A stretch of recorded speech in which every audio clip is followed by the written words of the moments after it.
Assalamualaikum warahmatullahi wabarakatuh.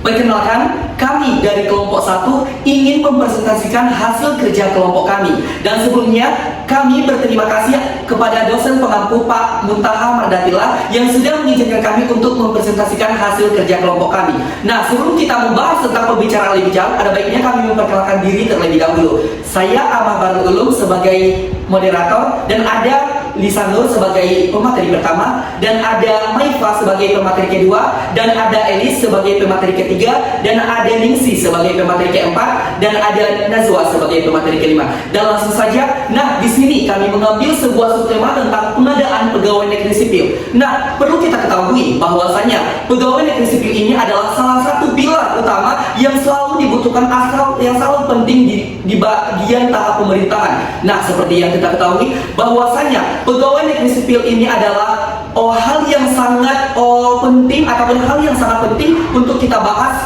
dalam prospek kerja di dalam tahap pemerintahan.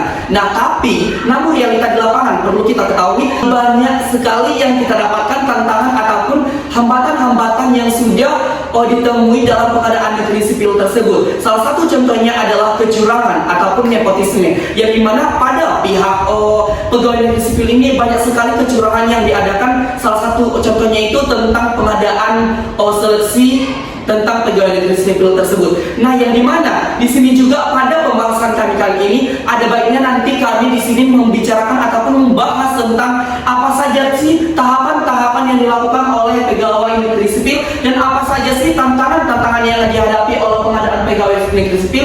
Dan di sini juga nanti kaminya akan memberikan sebuah refleksi ataupun solusi yang kami tawarkan tentang sebuah tantangan tersebut. Dan di sini juga kami nantinya akan mengadakan ataupun membahas tentang prinsip-prinsip tersebut. Terima kasih. Selanjutnya, tentang pengadaan pegawai negeri sipil ataupun PNS adalah serangkaian kegiatan untuk mengisi kebutuhan jabatan di instansi pemerintahan melalui rekrutmen terbuka, seleksi kompetitif, dan pengangkatan sesuai ketentuan perundang-undangan yang berlaku. Seperti yang sudah saya jelaskan tadi, bahwasannya pegawai negeri sipil ini adalah hal yang sangat penting kita temui di dalam instansi pemerintahan, dan sudah dijelaskan juga ataupun kebijakannya sudah diatur dalam perundang-undangan. Dan selanjutnya kita akan menjelaskan ataupun membahas tentang tahapan dalam pengadaan PNS, yang dimana di sini kami mengambil sebuah 7 poin yang akan dijelaskan oleh Lisa Nur. Kepada Lisa Nur, dipersilahkan. Baiklah, saya akan menjelaskan mengenai tahapan dalam pengadaan PNS. Yang pertama yaitu perencanaan kebutuhan. Nah, dalam perencanaan kebutuhan ini, para instansi pemerintah menganalisis seberapa banyak sih pegawai yang dibutuhkan atau jabatan apa sih yang diisi para pegawai, yang bertujuan untuk agar pegawai tidak kelebihan atau kekurangan pada instansi tersebut. Selanjutnya yaitu pendaftaran dan seleksi administrasi. Nah, di sini para peserta diminta untuk memenuhi persyaratan yang diminta oleh instansi tersebut, seperti mengunggah dokumen, ijazah, KTP, dan keperluan sebagainya. Dan tahapan selanjutnya yaitu pelaksanaan seleksi kompetensi. Itu dibagi menjadi 2, yaitu ada SKB dan SKD. Nah, kalau misalnya SKD itu seleksi kompetensi dasar, itu menguji seberapa besar sih wawasan para peserta, wawasan dasarnya. Kalau misalnya SKB itu seleksi kompetensi bidang. Nah, itu menguji seberapa profesionalnya sih orang ini dalam bidangnya, seberapa tahunya sih orang ini di bidang tersebut gitu. Baik, selanjutnya ada integrasi nilai, yang dimana nilai sistem kompetensi dasar dan nilai sistem kompetensi bidang diintegrasikan dengan bobot tertentu untuk menentukan nilai peringkat akhir. Dan selanjutnya ada pengumuman kelulusan, yang dimana kelulusan diumumkan secara terbuka, transparan, dan dapat diakses oleh publik. Selanjutnya ada pengangkatan.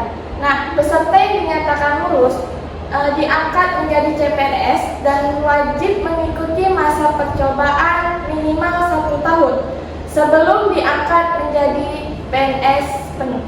Baik, di sini saya akan melanjutkan penjelasan dari materi prinsip-prinsip pengadaan PNS, yaitu ada 4. Yang pertama, kompetitif. Kompetitif itu pengadaan PNS yang harus dilakukan secara kompetitif. Artinya setiap peserta harus bersaing secara sehat dan berdasarkan kemampuan, kualitas, dan potensi.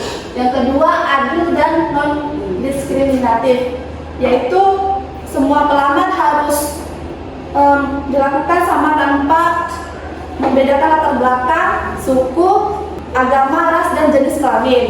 Yang ketiga ada transparansi, yaitu pengadaan PNS mengasih informasi itu terbuka seperti jadwal seleksi PNS atau cara pendaftarannya.